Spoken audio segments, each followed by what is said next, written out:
Lepo pozdravljeni na današnjem Alzheimer kafeju, ki ga Narodna galerija organizira v sodelovanju z Združenjem Spominčica.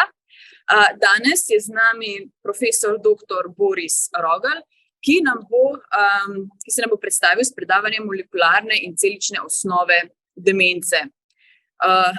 Dr. Rogelj je molekularni biolog, je vodja odseka za biotehnologijo na Inštitutu Jožef Stefan in redni profesor na Univerzi v Ljubljani.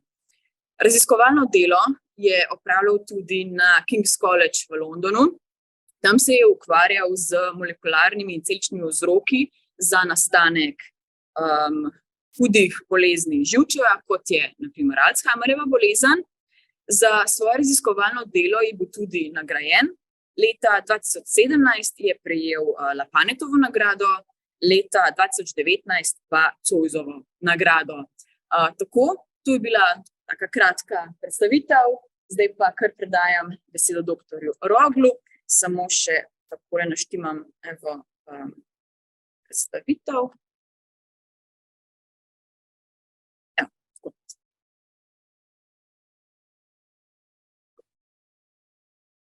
Najlepša hvala.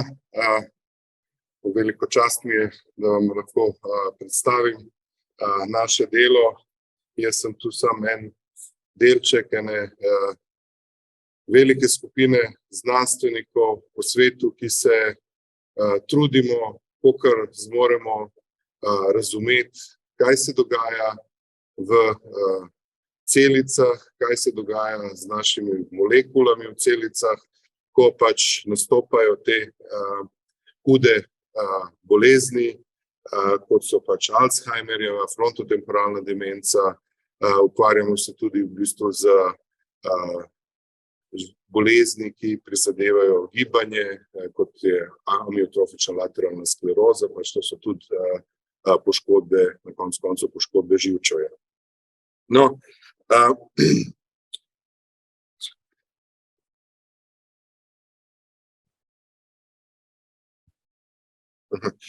takole,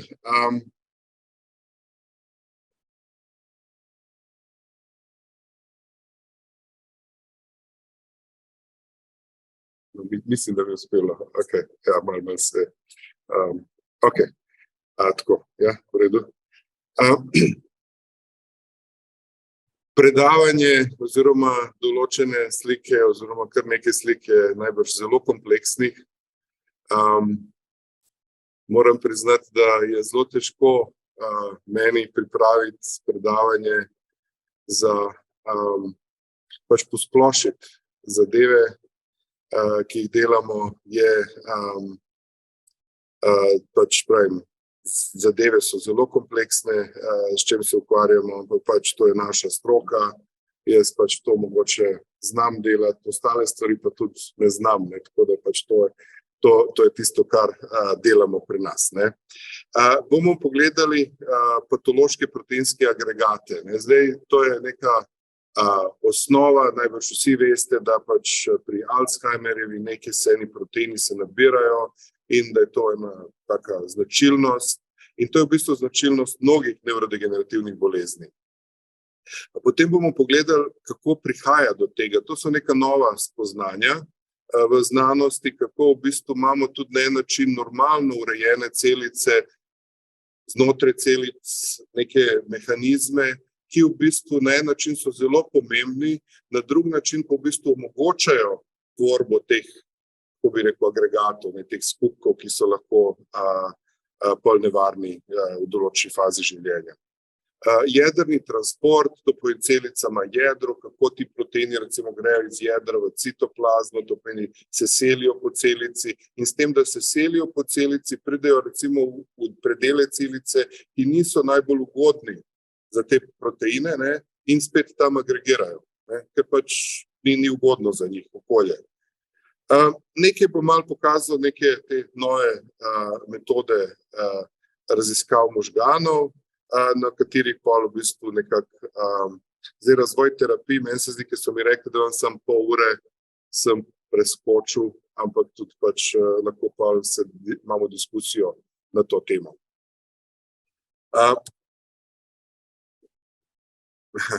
No, kaj nas dela ljudi, ne?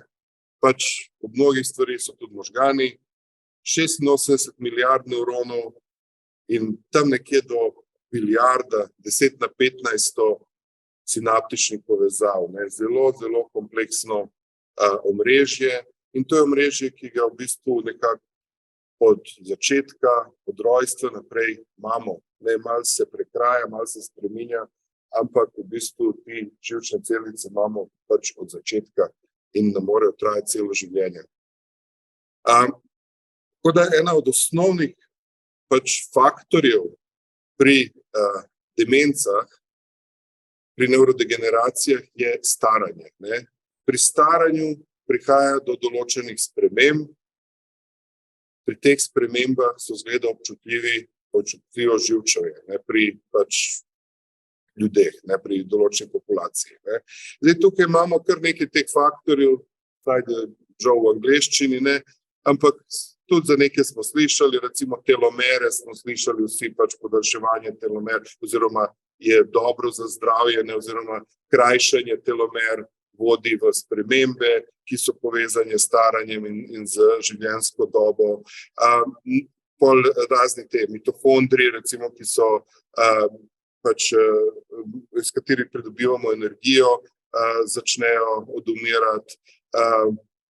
Celice se zmatrajo, imamo neke senescentne celice, zastarane celice. Tukaj pa mogoče bomo nekaj več govorili, to je recimo tale izguba proteostaze. Proteostaze je v bistvu sistem, ki imamo v celicah sinteze proteinov in z druge strani odstranjevanja proteinov, ne. Zdaj pa ena teh bolj kompleksnih slik. V bistvu na en način to, kar smo imeli na prejšnjem slajdu, sem zdaj prikazano na celicah, kjer v bistvu imamo tukaj rumena je ena živčna celica, okrog te celice so neke druge celice, glialne celice, ki pomagajo tem celicam delovati, so zelo pomembne za delovanje sinaps, to pomeni prenosa signala in tako naprej. In tukaj imamo, so zelo zmajhne, ampak zato pravim, ker je zadeva zelo kompleksna, ne, na eni sliki so probali marsikaj prikazati, ne, ene številke, ki v bistvu kažejo na vse procese, ki so pokazani, da grejo narobe v celicah pri nevrodegeneraciji, ne. To pomeni, tukaj je jedro celice, ne, to pomeni že od začetka, od prepisa, tam je DNA, ne. Tam prepis genov, lahko nekaj so poškodbe, pol pa tisti prepis RNA, messenger RNA, zdaj od COVID-a vsi poznamo messenger RNA, ne. Gre v citoplazmo, ne, in tam se začne prepis nekih proteinov značilnih, ne. Ti proteini so lahko toksični, lahko jih je preveč in lahko se kopičijo in tvorijo agregate. Z drugega vidika imamo pač življenjsko dobo, imamo v celicah sisteme za odstranjevanje, neke sisteme čiščenja, ne. Kot ne vem, če smetarji nam ne odnesejo smeti, se zadušimo v smeteh, ne. Tako da v bistvu imamo sisteme čiščenja in tudi ti sistemi pri staranju počasi popuščajo in prečiščevanje oziroma odstranjevanje takih proteinov ne deluje. Zdaj, če gledamo recimo, to so Alzheimerjevi oziroma možgani, ne, vidimo, to smo tudi marsikje videli, ne, pač normalni možgani od osebe, ki je umrla od Alzheimerjeve bolezni, razlika je očitna, ne. Tukaj to so tako shirani, tu so nevroni so propadli, živčevje je propadlo, ne. Ko gledamo mikroskopsko, na nivoju celicah, lahko pač z določenimi metodami barvanja vidimo kopičenje določenih proteinov. Recimo to je A-beta, spet ste vsi najbolj slišali za A-beta, ki je izven celic, in tau, ki je en drugi protein, ki se nahaja znotraj celic. Oziroma, kako bi rekel, vse nevrodegenerativne bolezni, več ali manj, so nekako povezane z 6 proteini. Različni proteini so v različnih boleznih, je pa tudi pomembno, kje se kopičijo, ne. To pomeni pač, v katerem delu možganov se kopičijo in tukaj z rdeče imam te proteine označene, ne, za Alzheimerjevo je pomemben A, beta in tau, kot smo rekli.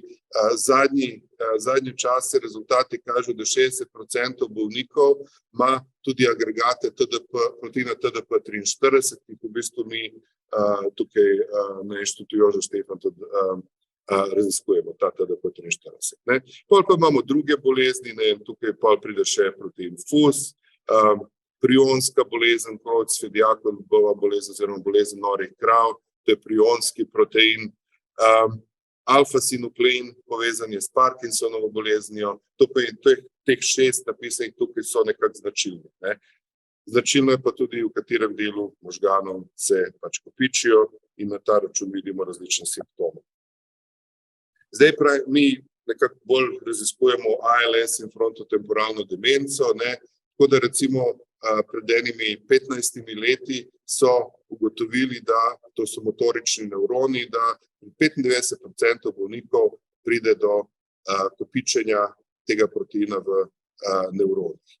TDP je eden od tistih proteinov, ki je zelo pomemben za začetek prepisa genov. To pomeni, ko se RNA prepiše z DNA, nastopa TDP, se veže na tisto RNA, jo stabilizira, jo procesira, pomaga pri prenosu iz jedra v citoplazmo in tako naprej.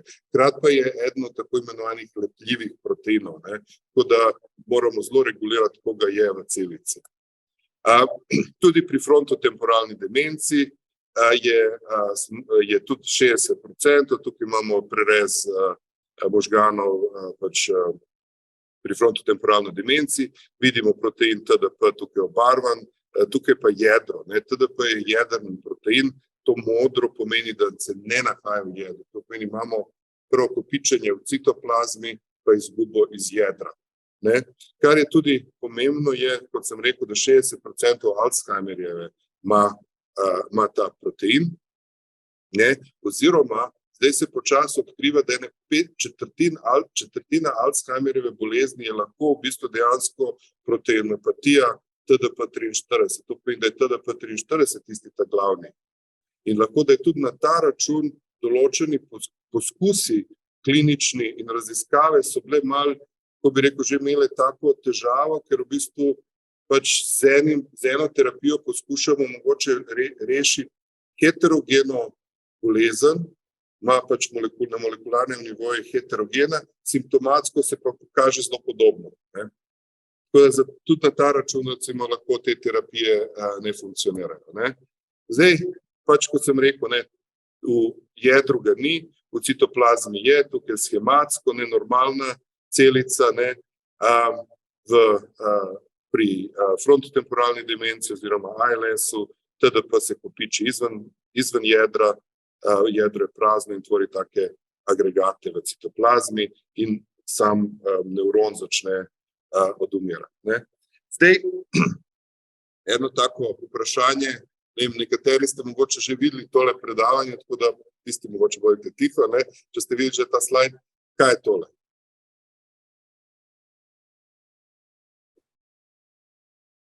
Tako? Sok? Ne. Kdo kuha?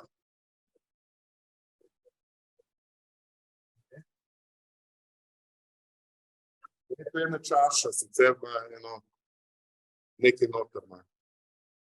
Res Primorske.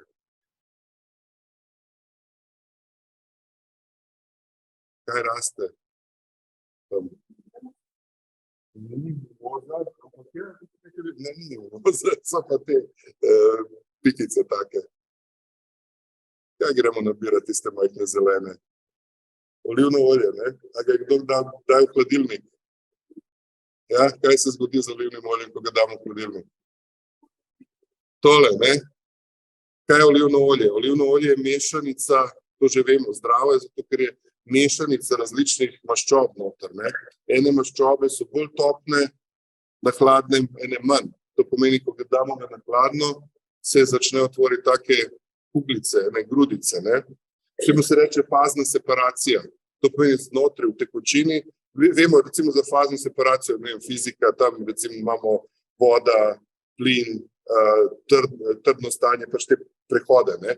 Imamo pa tudi tekočinske, to pa znotraj tekočine se tekočine ločijo. Ne. V bistvu olje pa kis, ne, je fazno separirane tekočine. Ne. Tukaj, recimo, kar je opaženo, recimo tukaj spodaj imamo en eksperiment, epruvetka, notri je raztopina enega proteina, ko skladimo, se ta protein začne obarjati, tvorijo se ene take kuglice, ko se to dolgo po nekaj časa začne to padati, ne, kot nekaj precipitati, če pa pogrejemo, se vse spet stopi. Ne.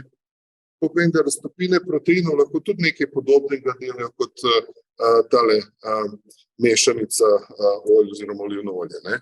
Oziroma pač proteini, oziroma mešanice proteinov, spet določeni proteini, ne vsi, ko so pač tako nekje v eni raztopini, so pač v določenih pogojih lepo raztopljeni, v določenih pogojih, ko prihaja do nekih sprememb v celicah, recimo neka ionska jakost, toplota, smo rekli, kislost, mogoče kakšna mutacija, ki ni primerna ali pa tako naprej, se združijo, ne, take kapljice, ne, ki so tudi imajo vodo noter, ampak so pač fazno separirane. Ne.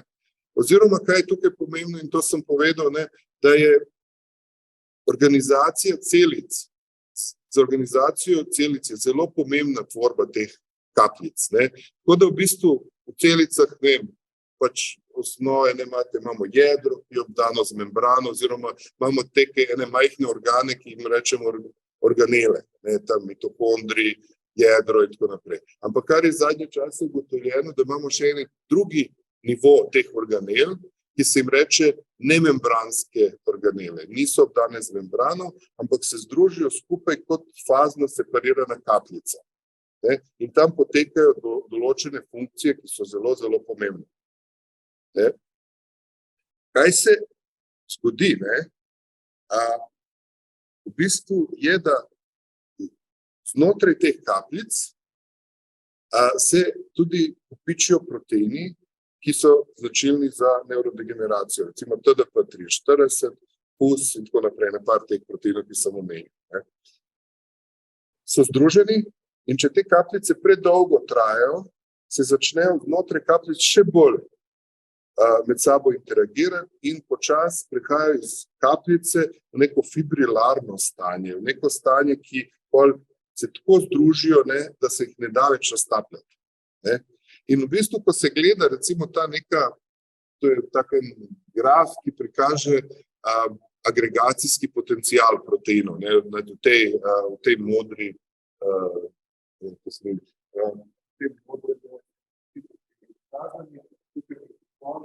to pa je nekako potencial proteinov, da tvori agregate, da pač se lepi skupaj. Če pogledamo, ne, tistih naših 5-6 proteinov so tukaj čisto na koncu, ne. To pomeni, ena lastnost je, da so zelo lepljivi, da se radi združujejo. Še to bi rekel. Ne? Kaj pokazati, da mutacije teh proteinov, ki so povezane s proteinom, premakne njihov agregacijski potencial še bolj desno, to pa še bolj jih dela take, da se agregirajo. Tako da v bistvu zdaj, če to malo povežem skupaj, ne, imamo pač te v celici raztopljene proteine, ki pač v določenih pri pogojih, nekaj so v celicih, tvorijo take kapljice, ki so pač organizacijsko pomembne. Ne. Je pa pač stvar ta, da ti proteini določeni, ne, ko so predolgo skupaj, recimo FUS tukaj prikazane, kapljice FUS-a, začnejo v določenih kapljicah tvoriti fibrile in tukaj vidimo en tak prikaz ene zelo take fibrilizirane tvorbe po določenem času iz take ene raztopine FUS-a. In kaj to pomeni, recimo, če spet prenesemo na živo, ne, imamo pač v določeni situaciji imamo te proteine normalno raztopljene, pri staranju, pri poškodbah raznih, pri tem, ko se naši mehanizmi prečiščevanja in tako naprej rušijo, se pač to tvorba teh agregatov poveča. Zdaj, rekli smo, ena od stvari, ki je pomembna tukaj, je tudi ta lokacija proteinov. In to smo tudi pred časom nekaj pogledali, ne.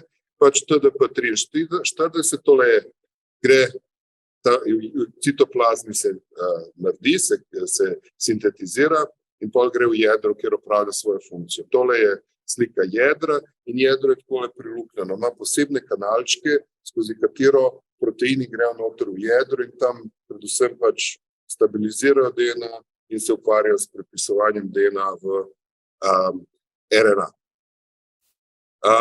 Tu smo uporabili eno metodo, ki se reče utišanje genov in imeli smo pač eno tako ploščo, na katerih je bilo približno 100 eni utiševalci, ene molekule, ki so utiševalci, ki smo lahko utišali 100 različnih proteinov, ki so pomembni za transport. To pomeni pač proteini, ki se sintetizirajo v citoplazmi, na en način grejo v jedro prek nekih transporterjev.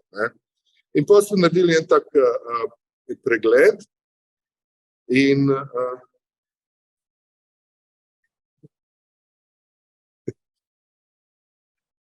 mogel bom očeta malo. Te transportne proteine smo pogledali in smo videli, da recimo določeni proteini, ko jih utišamo, se vnos TDP-ja v jedro zmanjša. In zdaj, da tukaj nekako skrajšam to zgodbo, kar smo ugotovili, je, da ta TDP-43 ima, recimo, če ga tako pač zamislimo kot en tovor, ima eno prikolico, ki je ta pomemben en prenaševalni protein in ima tovornjak, ki v bistvu vse to povleče noter v jedro. In pač tole je jedrna pora, od spodaj je jedro, zunaj je protein sintetiziran, imamo TDP, tale zeleni, ki se veže na ta KPNA, kot pač naloži na prikolico, in pol to naloženo prikolico prepozna protein KPNA1, kot tovornjak in ga prenese v jedro.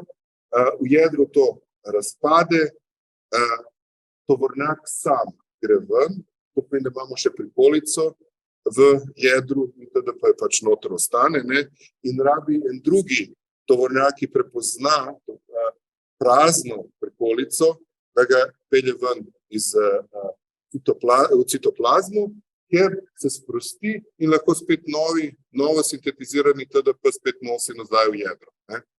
In zdaj vsaka sprememba v količini, v lokalizaciji teh faktorjev transporta lahko tudi spremeni količino TDP-ja, lahko ga je več v citoplazmi in na to, da ga je več v citoplazmi, začne tam agregirati.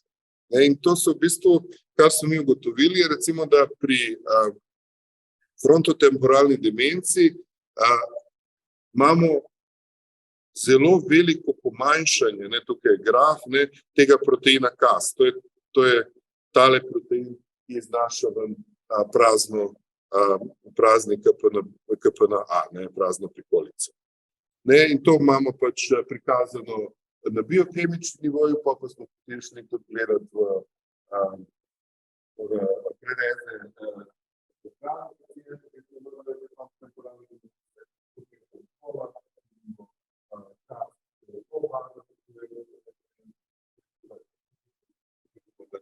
da ga je zelo malo.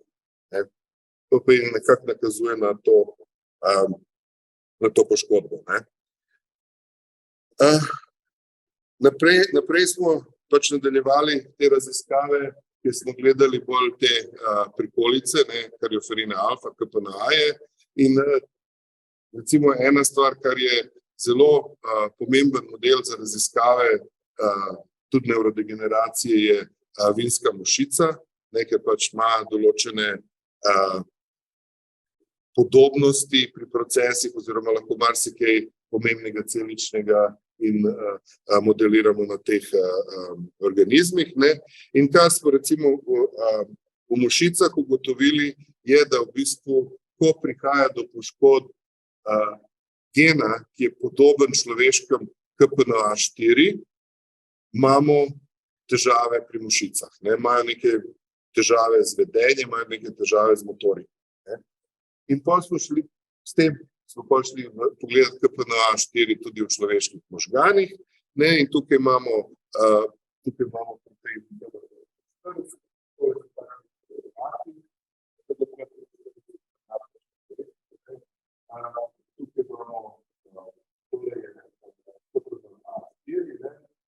tukaj je razne ideje, tukaj vidimo tudi in kaj vidimo tudi recimo tam je kontrola, celici, potem tukaj bolezni, dve tipik frontotemporalne demence se kopiči izven jedra, ne. To pomeni, da ga nekaj tam zadržuje, lahko da pač so težave pri prenosu, ne. Kar je v bistvu tukaj še pomembno, ne, v bistvu je ta nekako vzročno-posledični odnos oziroma povezanost teh procesov, da v bistvu s tem, da mi nimamo TDP-ja v jedru, povzroča velike spremembe v izražanju drugih genov in proteinov, ne. Tako da v bistvu, da ga nimamo v jedru, je tako, kot da ga nimamo sploh, ne. Tako da recimo določeni poskusi, ki jih naredimo, je, da v bistvu samo izradiramo oziroma zmanjšamo količino tega TDP-ja in kar recimo tukaj imamo na zgornji seriji panelov, imamo 4 celice, ne. Tam, kjer so puščice, ne, so tudi celice, ampak se ne vidijo, ne. V bistvu tam, kjer je recimo modro, se vidijo celice, to je posebno barvilo za jedro, ne. In vidimo, da recimo en drugi protein, RANDP1, ko ni TDP-ja v jedru, tudi RANDP1 ne izraža. Ne? To je en drugi protein, DMNP3, ki je v bistvu pomemben za epigenetske označevanje. Ne? To ste tudi slišali najbrž, kako se tudi to pomembno za regulacijo izražanja genov. Ne? RANDP1 pa je v bistvu gen, ki je povezan z jedrnim transportom. To pomeni, da imamo en tak zaprt krog, ne, ker v bistvu s tem, da mi spreminjamo lokacijo TDP-ja, spet vplivamo na delovanje jedrnega transporta in lahko pač imamo eno kaskado dogodkov, ki lahko pač zelo škoduje celici, ne. Tukaj bi v bistvu pač šel zdaj še malo še en del predavanja, kjer bi malo prikazal te naše metode, ki jih uporabljamo, pa tudi v bistvu, ki se še razvijajo, ki so zelo zanimive, ne. Pač ena je taka klasična obdukcija. V bistvu še zmeraj je najboljši način za diagnostiko, v bistvu 100% diagnostiko pri demencah, pri nevrodegeneracijah se dobi ob obdukciji, ne. Šele takrat se vidi, kaj se je nabiralo v možganih, ne.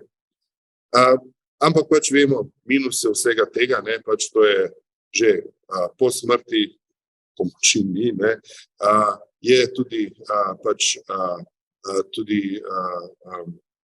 je dosti nevronov že umrlo, ne, to pomeni tudi ta propad možganov že nekaj časa poteka, ne. Tako da kar nekaj sistemov se v bistvu ogromno nevroznanosti se je razvijalo pač na živalskih modelih. Tukaj je prikaz, sicer niso povezani z nevrodegeneracijami, ampak od spomina do delovanja nevronov in živčevja in tako naprej, v bistvu vse to narejeno na različnih teh živalih, ne, recimo delovanje nevronov na lignju, ne, ki ima zelo tak en lep nevron razvit, ki se ga lahko marsikaj dela na njem, učenje in spomin na enem polžu, ne, ki v bistvu ima en tak zelo osnoven en sistem za učenje, ne. Tukaj pač ena taka tudi zanimivost, recimo ena nematoda, kjer je v bistvu v nematodi se izraža gen, ki je mutiran in je povezan z ALS-om, ALS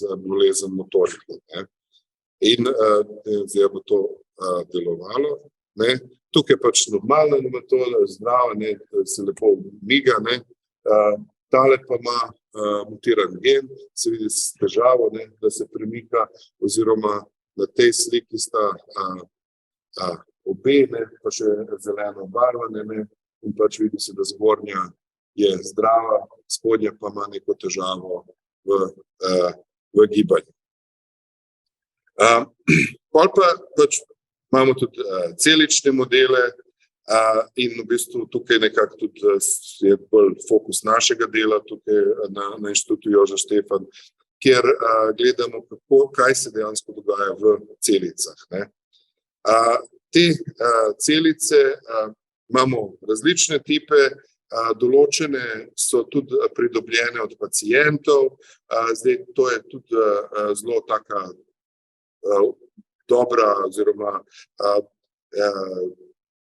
pristop, ker v bistvu lahko pol tudi te genetsko zasnovo pacienta imamo zraven, tako da v bistvu lahko zelo dobro modeliramo različne aspekte bolezni,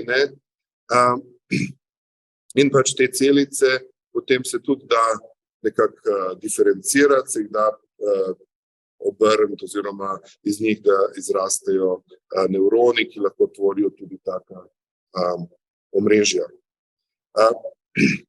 Vse bolj se razvijajo tako imenovani možgančki oziroma mini brains, to pa je, da v bistvu, kar je nekaj, kar je v bistvu tem celicam iz teh omrežij, je skoraj naravno, da se zbirajo v skupke. In če te skupke pustiš za dosti dolgo časa in daješ določene rastne faktorje, jih pač in spremljaš in omogočaš, da se razvijajo, začnejo tvoriti ene take, temu se reče mini možgančke. V bistvu začnejo tvoriti ene tvorbe, ki se tudi dela sloje, podobne možganov. Tako da je to in pač to je tako, pač zraste do nivoja graha, recimo lahko. In te mini možgančke lahko imamo tudi po 6 mesecev in več. In v bistvu te mini možgančki preslikavajo tudi nek razvoj možganov, s tem, da pač to je spet, ni to niti približno ni razvoj tak, kot je recimo pač dejanski razvoj človeških možganov, to je še zmeraj neka amorfna masa, sicer sloji so, neke signalizacija je, ampak ni ta prava zadeva. In zdaj marsikakšna raziskava teče v to smer, je pa spet problem, tukaj piše 6 mesecev razvoja fetusa, to niso možgane, ki dobro modelirajo Alzheimerjeve možgane, ker bi mogli biti 70 leta plus 80-90. Tako da super so, omrežja so noter, tako naprej in določene stvari vse se tudi v takih možganih vidijo. Mutacije in tako naprej se vidi spremembe. Tukaj je en tak filmček, ki v bistvu kaže zdaj, kako to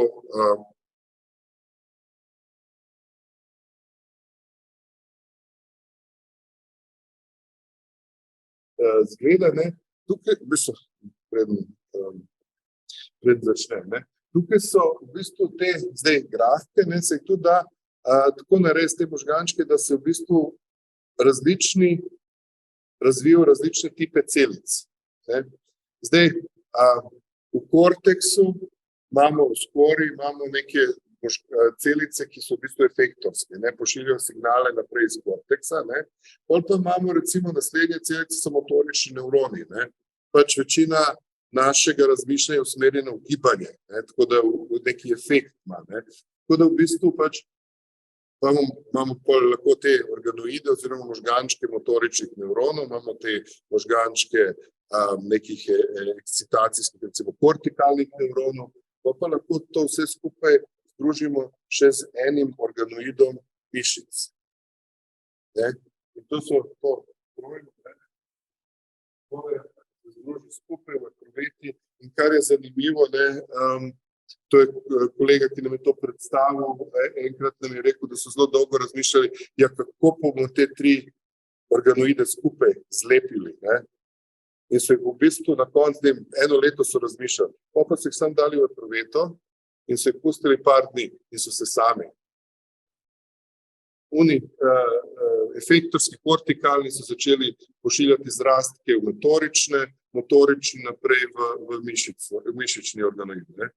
In zdaj, kar je tukaj zanimivo pri tem poskusu, je, da kortikalni del je imel še eno, je bil genetsko spremenjen na ta način, da je v bistvu se odzival na svetlobo. Ne. Temu se reče optogenetika, lahko vnesemo en gen, ki sproži odpiranje kanalčkov enih oziroma sproži aktivacijo nevronov.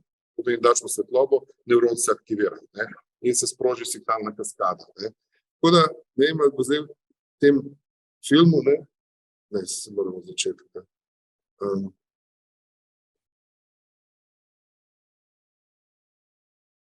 Zdaj bom določen trenutku stimulacija, ne, zdaj je to pač organoid, bo stimulacija, ne, in se zadeva skrči. Ne.